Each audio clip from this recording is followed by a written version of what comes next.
വിദേശ രാജ്യങ്ങളിലെ പോലെ അൾട്രാ പ്രോസസ്ഡ് ഭക്ഷ്യവസ്തുക്കൾ ഇന്ത്യയിലും വ്യാപകമാകുന്നു. കഴിഞ്ഞ 10 വർഷത്തിനിടയിൽ അൾട്രാ പ്രോസസ്ഡ് ഭക്ഷ്യവസ്തുക്കളുടെ ഉപയോഗം ഇന്ത്യയിൽ 13% കൂടി.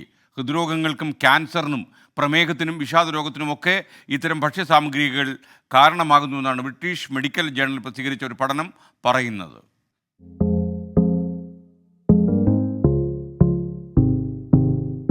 തിരക്കുള്ള ജീവിതചര്യയിൽ സമയമെടുത്ത് ഭക്ഷണമുണ്ടാക്കി കഴിക്കാനൊന്നും പലരും താല്പര്യമെടുക്കാറില്ല.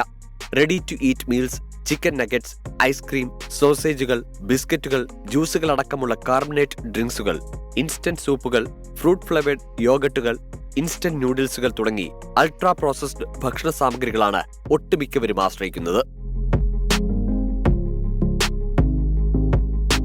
അമേരിക്കയിലെ 73% ഭക്ഷണ സാമഗ്രികളും അൾട്രാ പ്രോസസ്ഡ് ആണ്. UK-യിൽ കലോറിയുടെ പകുതിയും അൾട്രാ പ്രോസസ്ഡ് ഭക്ഷണങ്ങളിൽ നിന്നാണ്.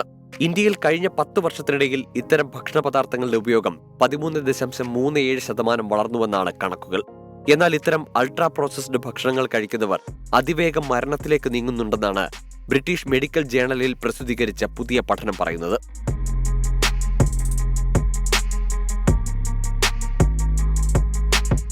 അൾട്രാ പ്രോസസ്ഡ് ഭക്ഷണങ്ങളിൽ ഉയർന്ന തോതിലുള്ള പൂരിത കൊഴുപ്പും ഉപ്പും പഞ്ചസാരയും ഒക്കെ ഉണ്ടെന്നതിന് പുറമെ അഡിറ്റീവ്സും പ്രിസർവേറ്റീവ്സുകളും ഭക്ഷ്യവസ്തുവിന്റെ ടെക്സ്ചറിനായുള്ള കൃത്രിമ നിറങ്ങളും കൃത്രിമ രുചിയുമൊക്കെ ഉപയോഗിക്കുന്നുണ്ട്. ഇത്തരം ഭക്ഷണ പദാർത്ഥങ്ങളിൽ പ്രോട്ടീനുകളും വൈറ്റമിനുകളും ധാതുക്കളും ഡയറ്ററി ഫൈബറുമെല്ലാം കുറവായിരിക്കും. ഹൃദയരോഗങ്ങൾക്കും ക്യാൻസറിനും പൊണ്ണത്തടിക്കും പ്രമേഹത്തിനും വിഷാദരോഗത്തിനും ഹോർമോണൽ പ്രശ്നങ്ങൾക്കും പ്രതിരോധ സംവിധാനത്തിന്റെ തകർച്ചയ്ക്കുമൊക്കെ ഇത് കാരണമാകുന്നുണ്ടെന്നാണ് പഠനം പറയുന്നത്.